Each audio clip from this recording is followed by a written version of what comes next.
In the summer of 1941, the German war machine surged deep into the Soviet Union.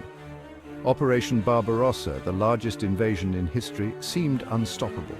By August, the Wehrmacht stood at a crossroads. Moscow, the Soviet capital, was within reach. Germany's top generals urged a direct strike at Moscow, convinced its capture would cripple the Soviet state and end the war. But Hitler disagreed. He saw the Red Army massed in Ukraine as the real threat. For Hitler, victory meant annihilating Soviet forces, not just seizing cities. This sparked a fierce debate. The generals wanted a classic thrust at the enemy's heart. Hitler demanded the destruction of Soviet armies first. The generals, like Halder and Guderian, warned that diverting forces south to Kyiv would waste precious time and momentum. They feared the window to take Moscow before winter was closing. Hitler, however, insisted that destroying the Red Army in Ukraine was paramount, even if it meant delaying the advance on Moscow. The tension in headquarters was intense, a clash of military doctrine versus Hitler's ideological vision. For the generals, it was about strategy and speed. For Hitler, it was about total destruction. The choice between Kiev and Moscow would define the campaign and the fate of the Eastern Front. The decision was looming, and its consequences would be profound. The German High Command believed in blitzkrieg, swift, concentrated attacks to paralyze the enemy by seizing its nerve center. For them, Moscow was the key. Its fall would shatter Soviet command and morale, just as Paris had done to France. Hitler, however, was fixated on Vernichtungsschlacht, the battle of annihilation. He argued that capturing Moscow meant little if the Red Army remained intact. Hitler saw the Soviet armies in Ukraine as the real danger and the greatest opportunity for a decisive encirclement. In July 1941, Führer Directive 33 ordered Guderian's panzer group to turn south away from Moscow to help encircle Soviet forces at Kyiv.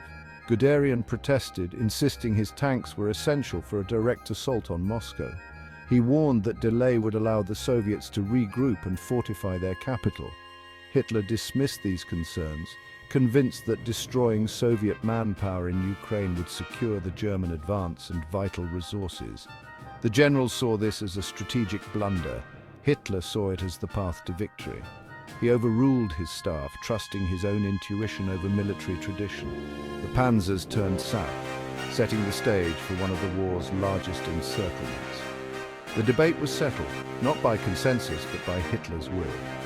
The focus shifted from Moscow to Kiev, and the fate of the campaign hung in the balance. The gamble was on. The Soviet Southwestern Front, under Marshal Budyonny, was a massive force, over 850,000 men, thousands of tanks and artillery, anchored around Kyiv. For the Germans, this was both a threat and an opportunity. The plan, a giant pincer movement. Guderian's panzers would sweep south, von Kleist would push north. Their goal, encircle the entire Soviet front near Lokvitsia, east of Kyiv.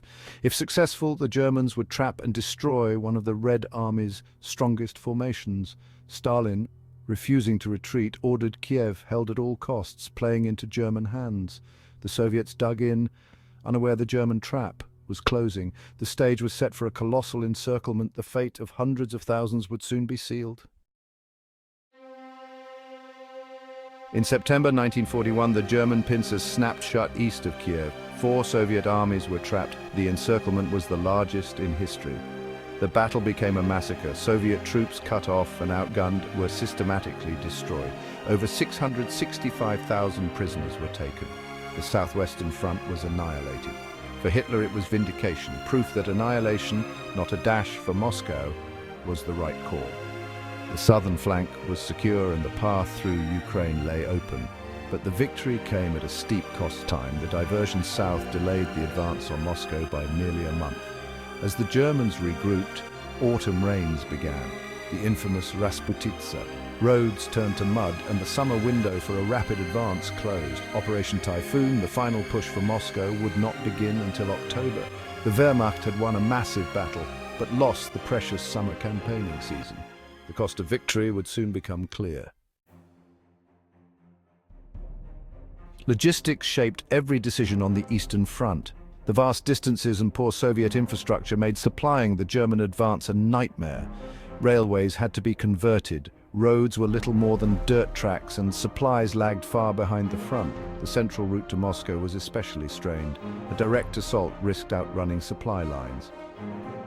In contrast, the southern advance toward Kyiv followed better railways and roads, and the target was closer to German supply depots. The pause allowed time to bring up fuel and ammunition, repair vehicles, and prepare for the next phase. For Hitler, the Kyiv operation was as much a logistical necessity as a strategic one. The generals worried about time. Hitler focused on keeping the war machine moving. For Hitler, the war in the East was about more than military victory. It was about ideology and resources. Ukraine, with its fertile soil and rich minerals, was the crown jewel of his vision for Lebensraum, living space for Germans. Hitler saw Ukraine as Germany's future breadbasket and industrial heartland. Securing its resources would fuel the Reich and cripple the Soviet Union. The drive on Kyiv was as much about economic conquest as military strategy. For Hitler, Ukraine was the real prize. Moscow was just a symbol. The generals saw operational objectives. Hitler saw a racial ideological war. He wanted to dismantle the Soviet state, seize its land, and enslave its people. The decision to attack Kyiv reflected this brutal vision. The war's true stakes were far greater than a single city. When Operation Typhoon finally began in October, the cost of the Kyiv diversion was clear. The Germans made initial gains, encircling more Soviet troops near Vyazma and Bryansk. But the lost time proved fatal. Autumn rains turned roads to mud. The advance slowed to a crawl. Supply lines collapsed and winter arrived with brutal force. The Wehrmacht was unprepared. Troops froze, vehicles failed, and weapons jammed. Meanwhile, the Soviets under Zhukov fortified Moscow and brought in fresh, winter-hardened divisions from Siberia. On December 5th, the Soviets counterattacked, driving the exhausted Germans back. The blitzkrieg was over, the war would drag on. The failure to take Moscow marked a turning point. The victory at Kyiv had come at a catastrophic strategic price. By winning the battle for Ukraine, Hitler lost the chance to win the war in 1941. The Eastern Front would become a long, grinding conflict Germany could not win.